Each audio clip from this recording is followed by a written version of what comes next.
No. Okay,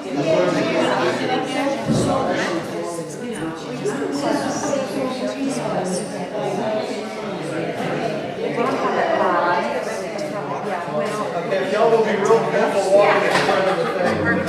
Let me see. I'm ready to begin. Y'all are ready to begin. I'm Roger Paul. Y'all all know that probably by now. And today I'm going to go through the paper on celestial artisans. This is a little bit different than just a class. I'm actually going to read the book and we're going to go through it. And I'm going to expound on each and every paragraph as we go through it so that this, however much longer we got left, you'll have a pretty good idea of what celestial artisans are and what they're about. And this is the same way that I teach on Sunday mornings and Sunday afternoons. Okay? We take it one paragraph at a time rather than just a meeting like most of y'all are used to where you read and everybody discusses it. We actually break down every single paragraph and try to go into depth on it a little bit so that you have a good understanding of it when we stop. And this is paper 44, section 0, the celestial artisans. Okay, what I like to do is let y'all read one slide at a time. So if it's okay with y'all, if you'll start here, we'll just work our way around the room. Is that okay? You want to read that first paragraph? Courtesy callers and various divisional and universe headquarters worlds may be found in unique order of composite personalities, denominated the celestial artisans. These beings are the master artists and artisans of the Morancha and lower spirit realms. They are the spirits and semi-spirits who are engaged in Morancha embellishment and in spiritual beautification. Such artisans are distributed throughout the grand universe, on the headquarters worlds of the super-universes, the local universes, the constellations and systems, as well as on all spheres settled in life. But their chief realm of activity is in the constellations and especially on the 770 worlds surrounding each headquarters sphere. Okay, let's break this paragraph down. Now, by studying the Urantia book this way, you're going to have a deep understanding of the book. And we're going all the way through the book doing it just like this. And by doing it this way, each and every paragraph starts to come alive to you and speak to you. And you're going to discover gems of knowledge that you didn't even know were there to start out with, okay? So let's break this down. First, among the courtesy colonies. Does anybody know what that is? Okay? These are the colonies of the different headquarter worlds. As you go through your Morancha forms, you know you go through 590 different Morancha forms as you get to the first stage spirit. And this is what they're talking about here. All right, the divisional and universe headquarters. Okay, as you go through these worlds, you'll be found orders of composite personalities. Does anybody have a good idea what composite personality might be? That means it's personalities from every type of being from the very first Morancha all the way up to the highest spirit level. Okay? So we have personalities in the celestial artisans that start out from the very beginning and go all the way to the very top. Now we're going to find out in a few minutes here, to become a celestial artisan, you have to make a commitment of 1 millennium. Okay? And we're going to talk about that in another slide, but you'll see how long that really is. Okay? And these are the master artists and artisans of the Morancha and lower spirit realms. So we start out in the Morancha form. So all this art we're doing on the earth, do you think it becomes important? Of course it does. This is our beginning. This is our kindergarten of art, as they say. Okay? And when we get to the Morancha form, we go from our kindergarten of art to what? Our first grade of art. And that's where these they determine these Morancha beings either qualify, they have talent, or they don't, right? And at this point, at the beginning point, you get to develop that talent, don't you? And who trains you? The master artisans. So you have beings that have been doing this for millions of years are going to train you in art, and we're going to find out there's lots and lots of aspects of beauty and art. Okay? Well, it also tells us here that they're distributed through the grand universe, the headquarters worlds, the super universes, the local universes, and the constellations, mainly in the constellations and systems. But not until we reach light and life are they on the mortal planets. Do you see that? they do come down and help mortal beings, though. Okay? I don't want you to get the idea that just because it says we have to get to the edge of light and life, there are mortals that are born with certain talent. And these mortals are allowed to be trained a little bit spiritually by some of these celestial artists. Now, how do they do that? Because we don't have contact with them, do we? Through the thought adjuster. That's right. Your thought adjuster, you know, almost all thought adjusters on this planet had previous experience. So your thought adjuster may have been in some great sculptor, great artist, or on another planet, right? That's learned certain skills. So if you do what? The will of God. If you keep your mind open and allow the will of God to speak through you, these artisans can train you. Okay? Even on this planet. So we can beautify our own planet now, can't we? By what? Following the will of God. Right? Okay? So, we know that when we reach light and life, there will be a whole group of them assigned to us to beautify our planet, won't they? So that's what we have to look forward to. So is it important for us to get to the point of light and life? Of course it is. Right? Okay? And they go on to say here that the chief activity is on the constellations, especially on the 770 world surrounding each headquarters system. Now let's move in here. What are they talking about? They're talking about this right here. You see? This is a slide. This is a pretty popular slide. It's been out there for quite some time. Y'all probably know the artist. But this is a composite of our journey to paradise, right? And here we are, Earth down here. This is our solar system, our local system, and how we fit into the constellation. And these 770 spheres is this right here, what they're talking about. Now, that 770 spheres is on every single constellation throughout all 7 superuniverses. So can you imagine how many celestial artisans there are? They have to beautify all these planets. Okay? And we're going to learn a little bit about what they do. So we're talking about our constellation level, right? If we look at this little slide, we know we're in the constellation of Nordlichtstern, and our capital is what? Adentia, right? Okay. Let's go to the next one. You want to take the next one? Sure. Through their work, though their work may be almost incomprehensible to the material mind, it should be understood that the Moracha and spirit worlds are not without their high arts and supernal cultures. Okay, so they tell us right off the bat, they're not bashful. We can't really comprehend this art, can we? We're not at that level yet. When will we get to this level? When we get to be Moracha beings. And when we get to be Moracha beings, when we get that first mention work, right? That's where our education really begins. But until then, it's hard for them to explain to us what they actually do, right? So it gives us kind of, we don't feel like we're very high on the chain of evolution then, are we? Okay? You want to take the next one, please? The celestial artisans are not created as such. They are a selected and recruited corps of beings composed of certain teacher personalities native to the central universe and their volunteer pupils drawn from the ascending mortals and numerous other celestial groups. The original teaching course of these artisans was sometimes assigned by the infinite spirit in collaboration with the 7 master spirits. It consisted of 7,000 Havana instructors, 1,000 to each of the 7 divisions of artisans. With such a nucleus to start with, there has developed through the ages this brilliant body of skillful workers in spirit and Moracha affairs. Okay, so we know that the infinite spirit started this out, didn't she? Okay, or he, whichever one you want to call it, in conjunction with the 7 master spirit. And they started out with 7,000 Havana instructors. So where's Havana? Everybody know where Havana is, right? It surrounds paradise.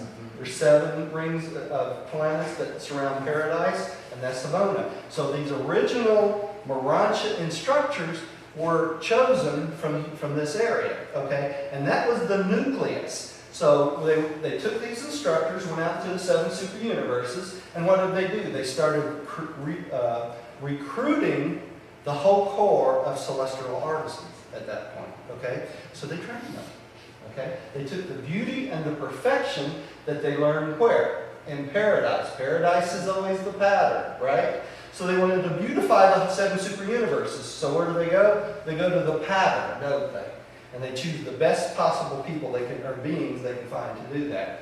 Okay? And this is a slide of the set of the Havana instructors that they chose. And we're going to see some more about that a little bit later. Okay. Would you take the next one, please? Mark? Any Morancha personality or spirit entity is eligible for admission to the core of the celestial artisans, that is, any being below the rank of inherent divine sonship. Ascending sons of God from the evolutionary spheres may, after their arrival on the Morancha worlds, apply for admission to the artisan corps and, if sufficiently gifted, may choose such a career for a longer or shorter period. But no one may enlist with the celestial artisans for less than 1 millennium, 1,000 years of super universe time. And we're going to find out what that means in just a second here. But let's go back for just a second. You notice here it says below the rank of inherent divine sonship. Who is that? That'd be a greater son? That'd be a creator son, right? Or what? A magisterial son or a teacher's son. That's right. Now, why would they not be allowed to do this? They got their own jobs. They're too busy to, don't they? They can't take out 1,000 years of paradise time or super universe time to do this. They're too busy with the jobs they have, right? But any other ascending son of God, now who's the ascending sons of God? That's us, right? Who else is the ascending sons of God? Remember Adam and Eve, when the planet reached light and life, they turned into what? Ascending sons of God. So we may have some Adams and Eves in the celestial artisans, right? So any son that has gone from descending to ascending qualifies for this core. Okay? Midwayers too? Yeah. Pardon me? Midwayers too. That's right. That's right. Now, how would people always ask and have a question? How about the angel corps? Would they be eligible for this? Yeah. Yeah. How about explanation? Sport age? No. They would not be. Yeah. No, they would not be. But the angel corps itself, think about this. As you go up through the ranks of the Morancha spheres, you get assigned what?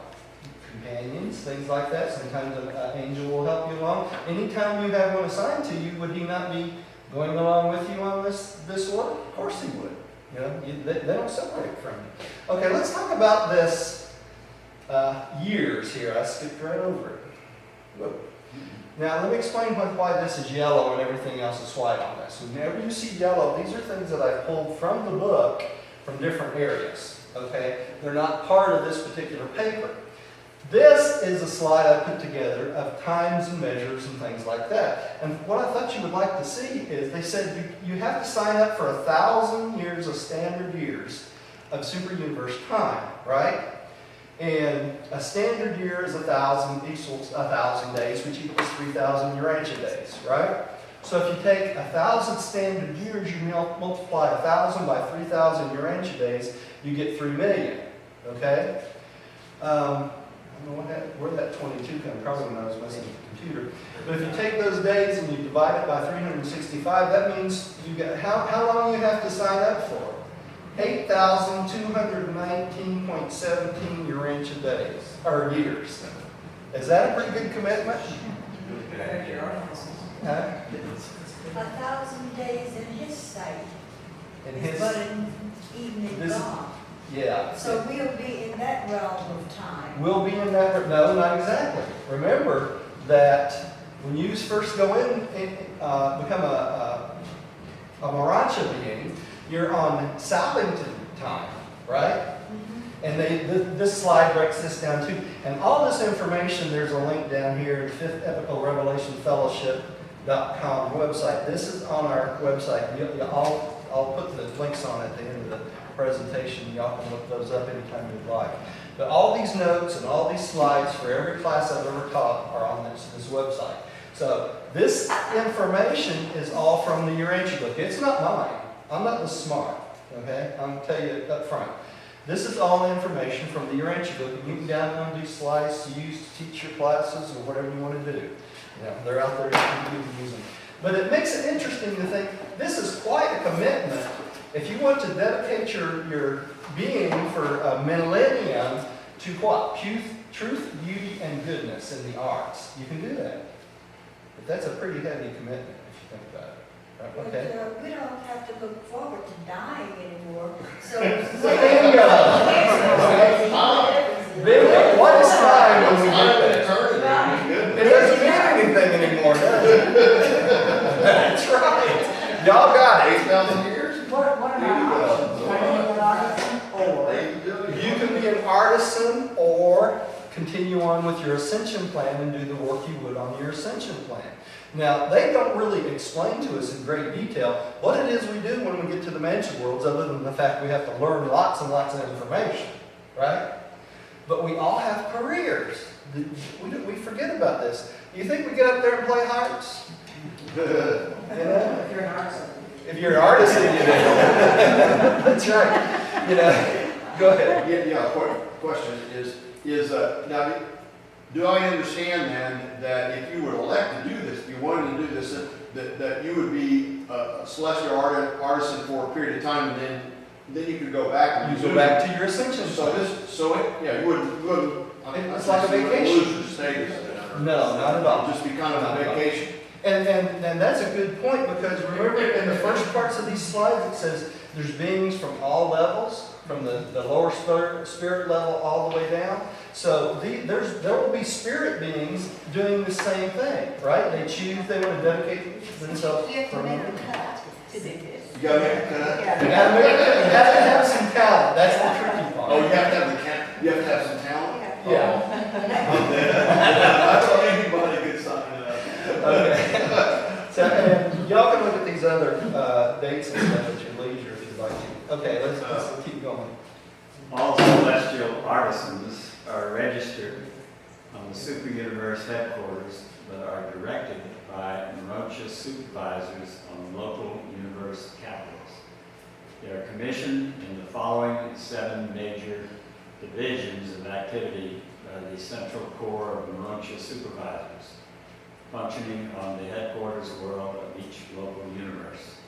Celestial musicians, heavenly reproducers, divine builders, thought recorders, energy manipulators, designers and embellishers, and harmony workers. Okay, so an important point is this.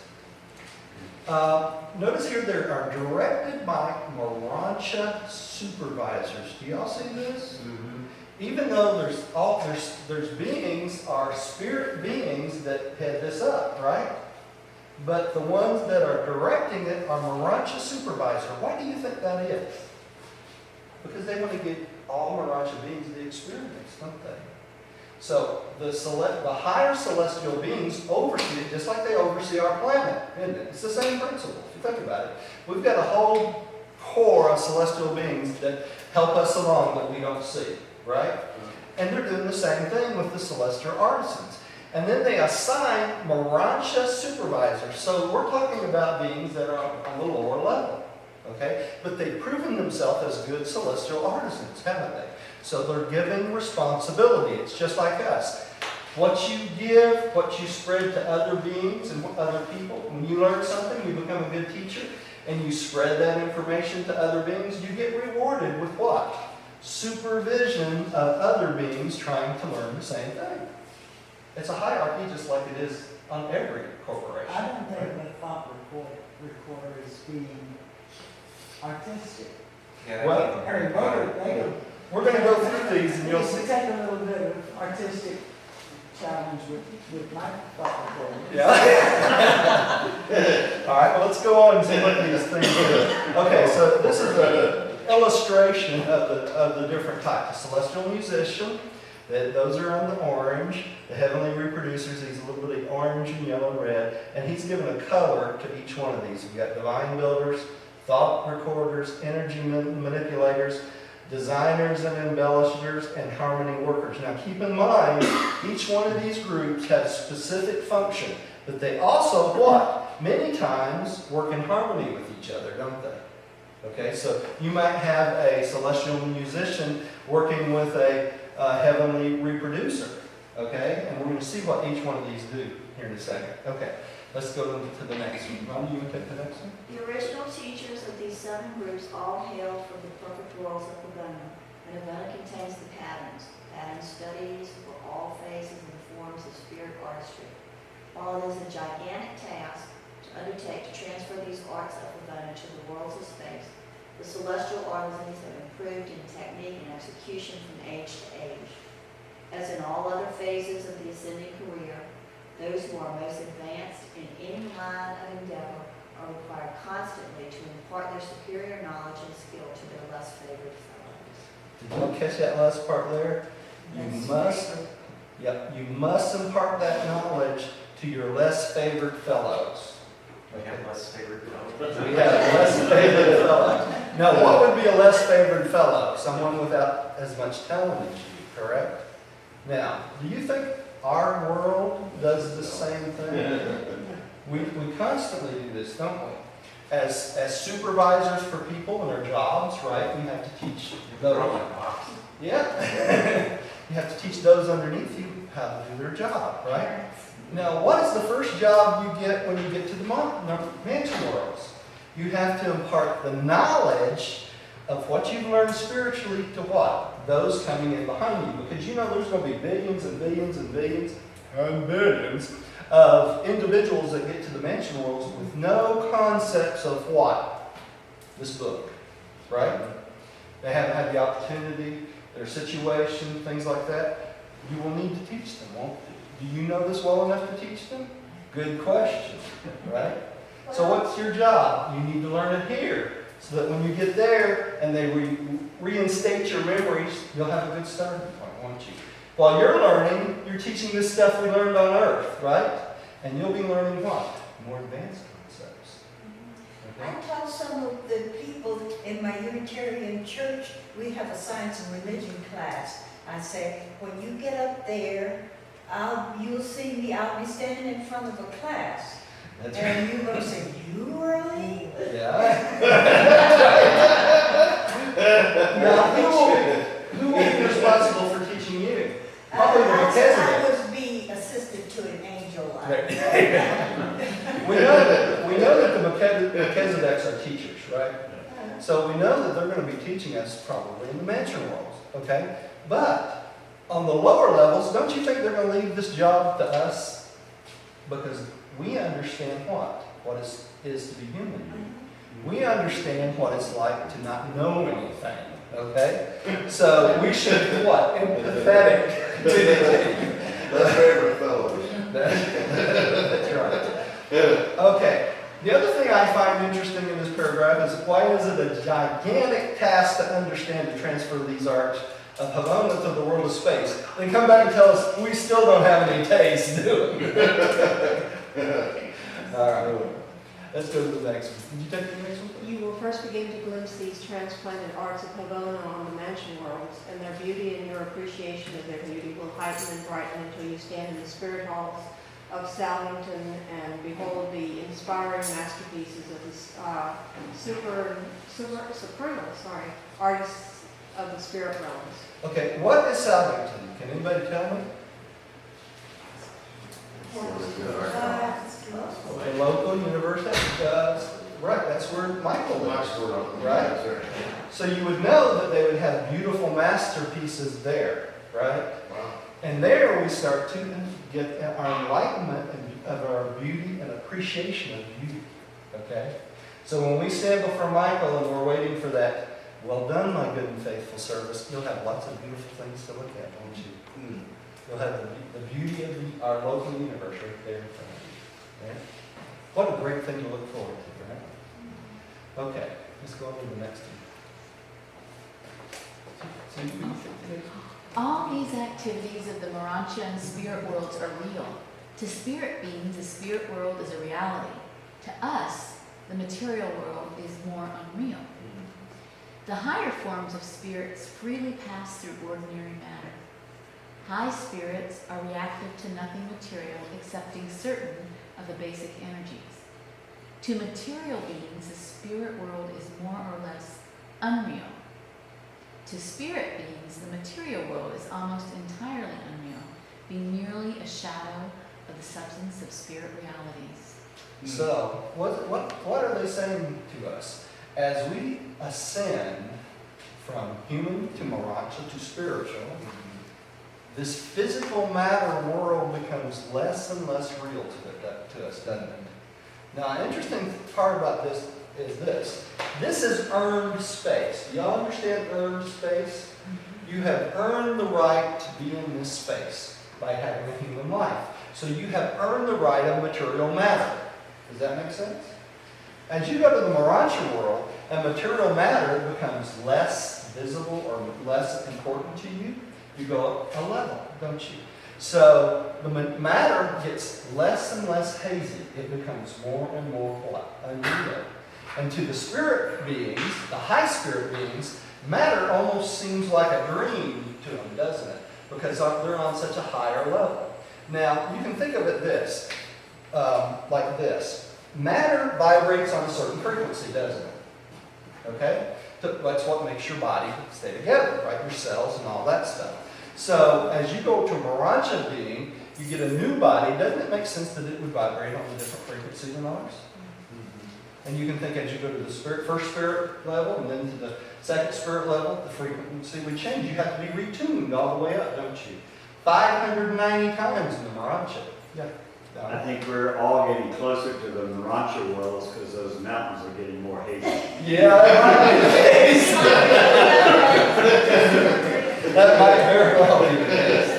All right, this next one is very interesting. Who's back there? You want to take that?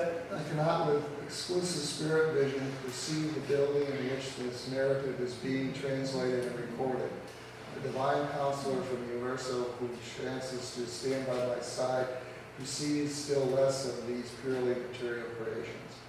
We discern how these material structures appear to you by viewing a spirit counterpart presented to our minds by one of our attending energy transformers. This material building is not exactly real to me, a spirit being, but it is, of course, very real and very serviceable to material mortals. What location are they talking about here? Chicago 533. You got it.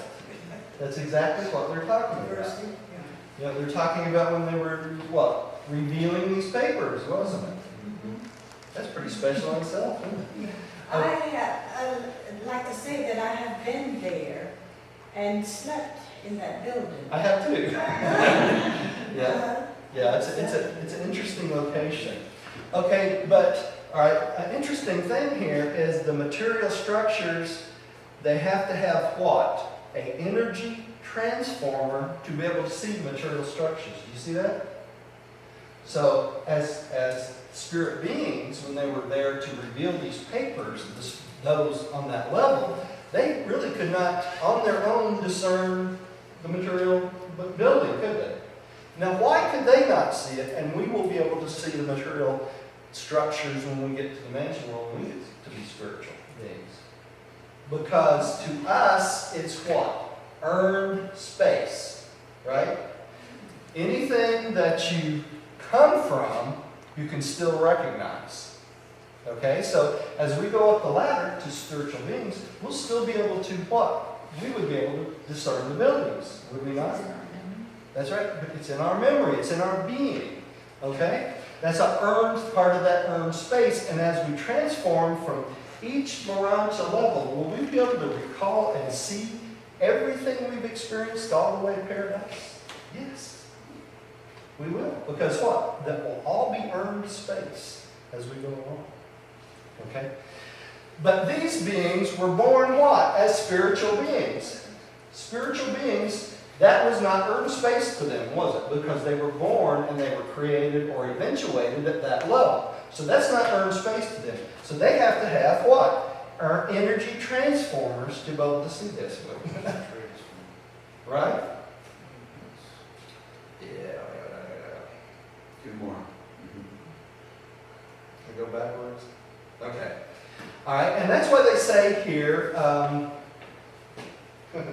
back to it? All right, skip over it. Okay, yeah, one more. Here we go. Energy transformers here. See this? These are part of what level of beings? They're like the mechanical, physical controllers along that descendant line, right? They make it visible for us to see. Now, when we get to the early Moracha worlds, and we can't see all spiritual beings yet, can we? It's the same type of beings that will allow us to what? See them. Because we have not what? Earned that space, right? Okay. All right. I don't think I caught that. Would you say that again? When we get to the mansion worlds, when it's a high spiritual being, many of the high spiritual beings, even though we're Moracha, we won't be able to recognize them. We will need the We will need assistance of assistance spirit energy transform. or something along that line to be able to see that being. I see. Okay? Because why? We haven't earned that level yet. Okay. Okay? The higher you go, with each transformation over the 590 or 70, however many it is, worlds, you get tuned, right? And with every tune, you get to see more and more spiritual beings. You see that? And at that bottom level, we're still what? Low man on the totem pole, as they say, right? We're just starting out. So we're not going to see a whole lot. Okay. Okay. Who's next? Millie, would you take the... Oh, you can take it back there if you want to. Oh. There are certain types of beings who are capable of discerning the reality of the creatures of both the spirit and the material worlds. Belonging to this class are the so-called fourth creatures of the Havona servitals and the fourth creatures of the conciliators. The angels of time and space are endowed with the ability to discern both spirit and material beings, as also are the ascending mortals subsequent to deliverance from the life in the flesh.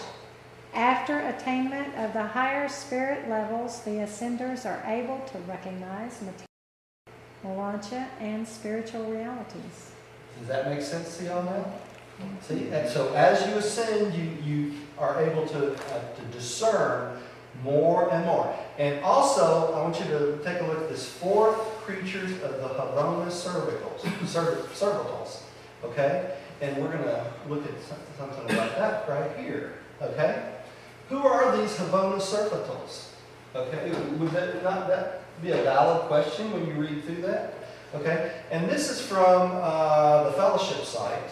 And you can look any term up on this this webpage they have there, okay? And this is what they say about them, okay? And these servitals, a quarter of them have achieved a divine embrace and they never return. How about that? So if they get a divine embrace, who would be the divine embrace from? The Trinity, wouldn't it? Okay, so those never come back. Okay, and then there's 7 universal conciliators created for each servital. Okay, and they have things. But there's 138 billion who serve on Uversa. That's a lot. Okay, and they're there to help us. Okay, they assist and eventually become graduate guides. Do we know what graduate guides are? Graduate guides go along with us on our path up to the levels of Havona. Okay? We also have guides for what? The Moracha world, don't we? Do you realize that when you get to the Moracha world, if you get there before your mate or someone you chose to be with, in the Moracha worlds, no one is to be alone, are they? Okay. No one is to be alone. You are assigned a companion. Okay, when you get to the Moracha. If you have no family and no one to associate with, what they do, they give you a companion to keep you company, don't they? That's the same, along the same line as these graduate guides. Okay? They're there to keep you company. Okay? Also, they are creatures of the 7 master spirits, the 7 supreme power directors. That's pretty high up there. That's on those worlds that surround paradise, right? Okay? Also, the fourth creatures discern reality of spirit and matter and are semi-physical. See that right there? So these Havonus servitors allow you to what? Discern and see these beings. Isn't that special? Pretty nice, isn't it? Okay? They help ascenders on the super universe capitals. Let's see. They are the midway creatures of Havona. Okay?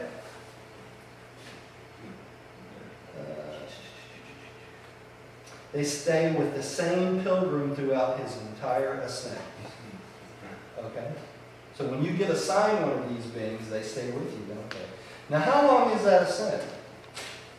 It can be billions of years, can't it? Even through all the times you get tuned up.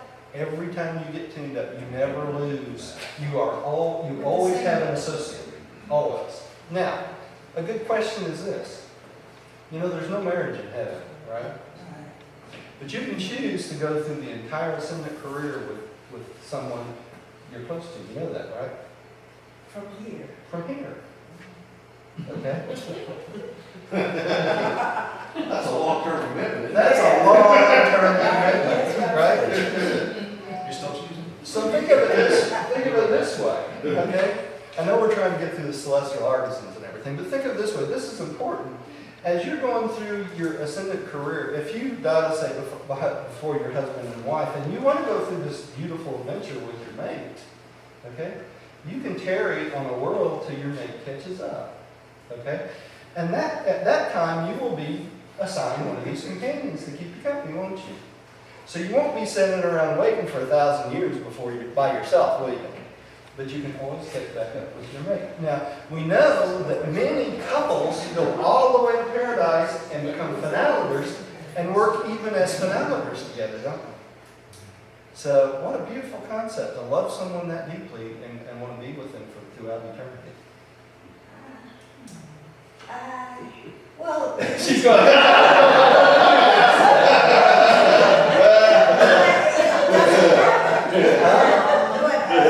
in the practical sense, it doesn't happen that way in our time. Not necessarily. We don't know that. Everyone probably in this room knows of one or two couples in your life you run into, and these two people are married, and they made a commitment for life, and they stay married 50, 60, 70 years, and they're still just as in love with each other as the day they met.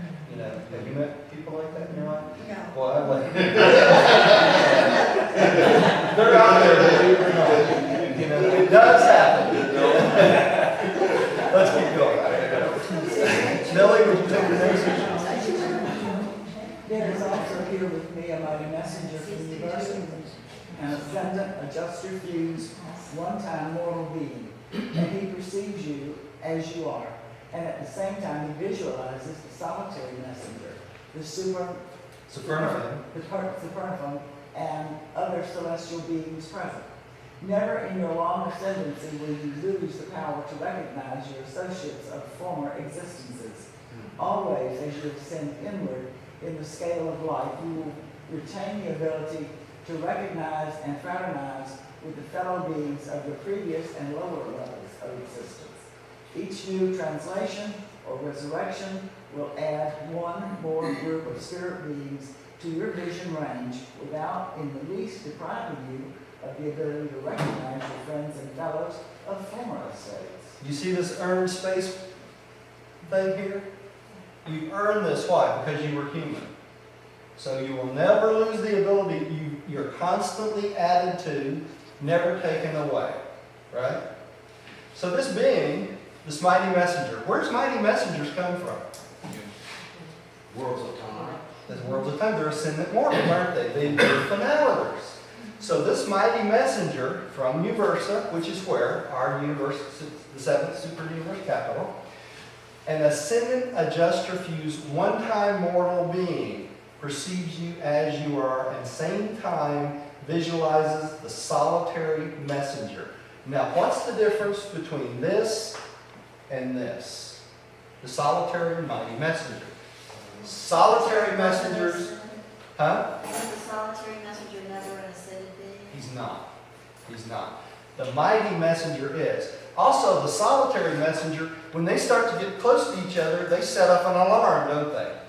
You ever remember reading that? So you won't find two solitary messengers in the same building, will you? Ever. Because as soon as they start to get in the close proximation, they set off this alarm so that they won't invade each other's space. If a solitary messenger is not an ascendant being, what are they? Are they created? They're eventuated beings. Eventuated. Yeah. What's the difference between eventuated and created? An eventuated being comes into being as needed. Okay? And they may be eventuated in mass and groups, or they could be eventuated individually. Many beings are eventuated in mass. When you think of the 700,000 creator sons, they are created all at the same time, aren't they? They are creation of what? God the Father and God the Son. Yeah. There's actually 1 million of them. We always say 700,000, but they were created in a block of 1 million. We know there's 300,000 in reserve.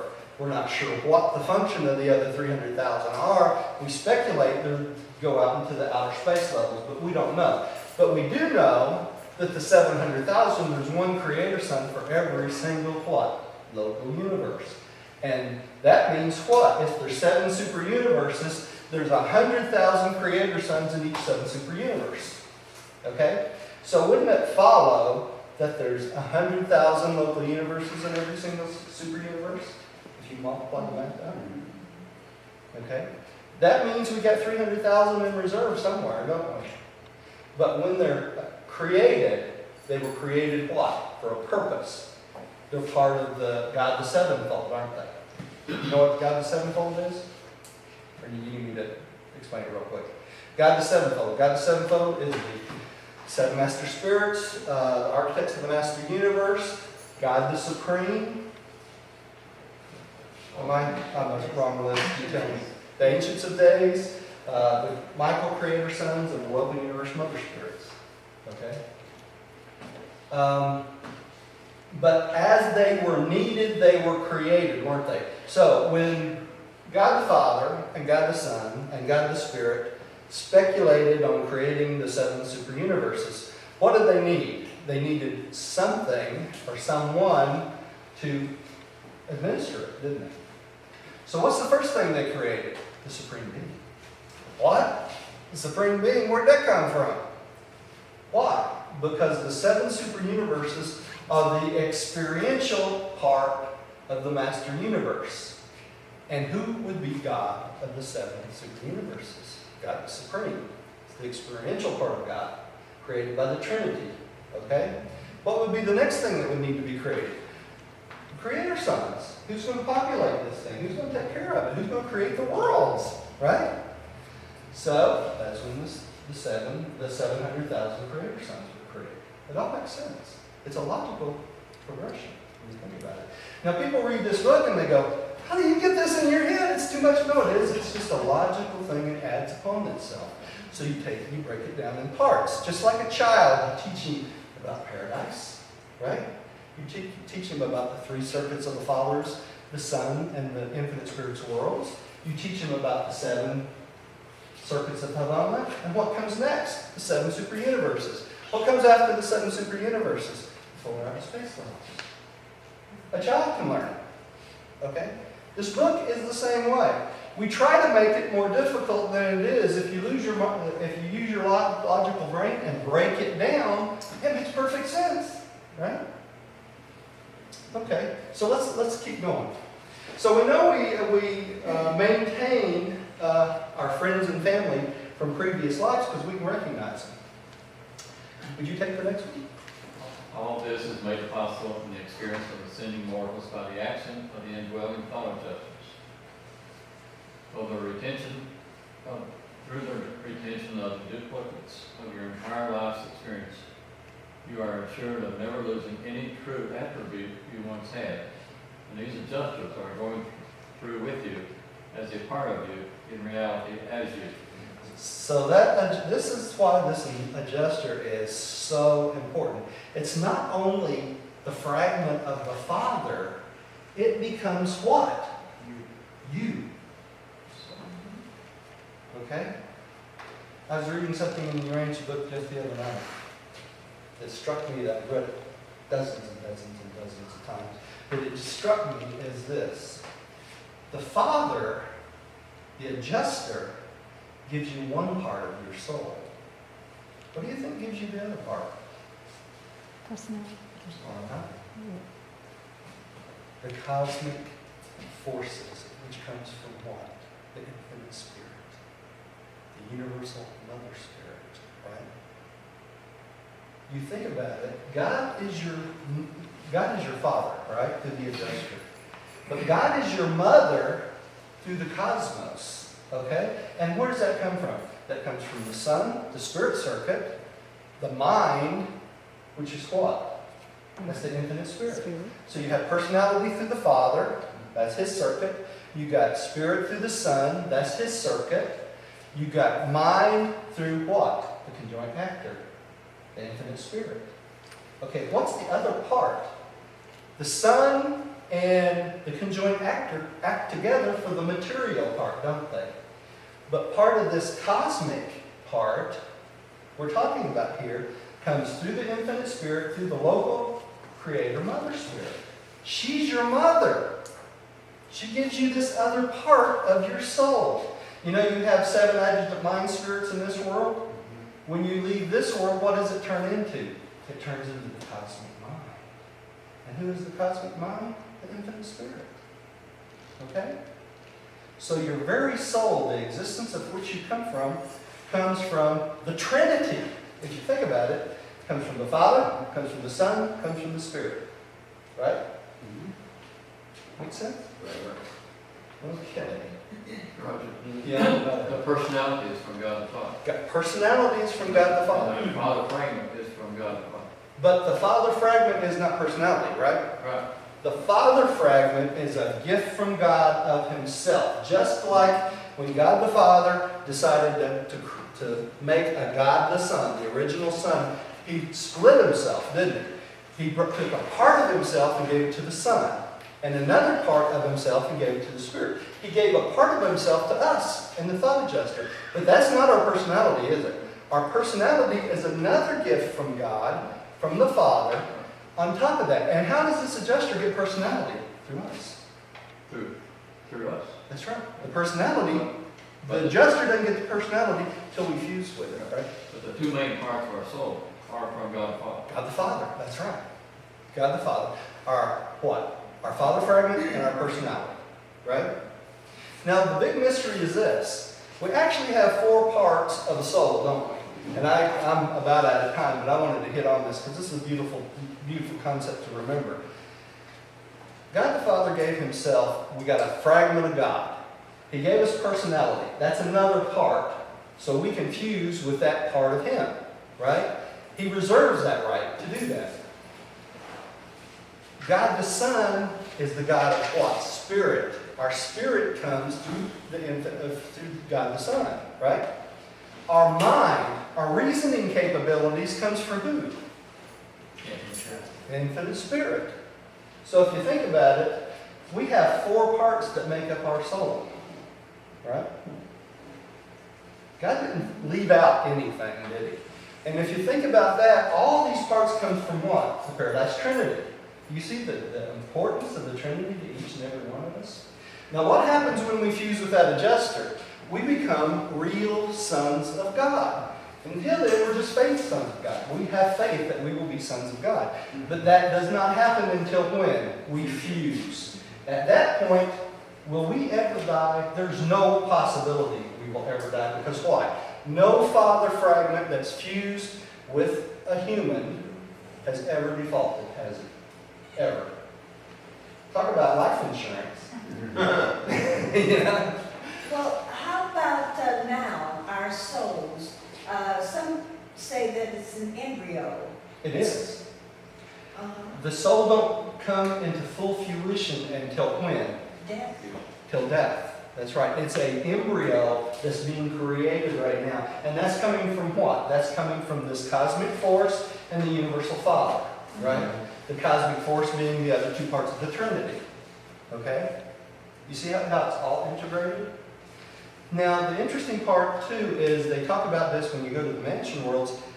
It's a total mystery to all the celestial beings how that soul turns into that Marancha being. That's the mystery of God. We'll never know. But we know that when we get to the mansion worlds and we're given that new body and that new, everything's put back together, that soul becomes what? A Marancha being. So when are we born? We're not born here, are we? If you think about it, we're the larva before the cocoon, before the butterfly. So you can think of our life as a larva. That's what you can think of. We're just kind of messing around down here, you know. And then when do we go into the cocoon? We go in the cocoon when we get to the mansion worlds, don't we? We start our real life. And then when we hit the spirit worlds, when we go to the super universe, what do we turn into? We turn into a spirit. So we turn into a butterfly. What a wonderful concept. Yeah, it's great. I'm out of time, y'all. I hope you got a little bit from this. I'd like to go through the whole thing with you, but we just don't have time. And I hope you enjoyed it. Very well done.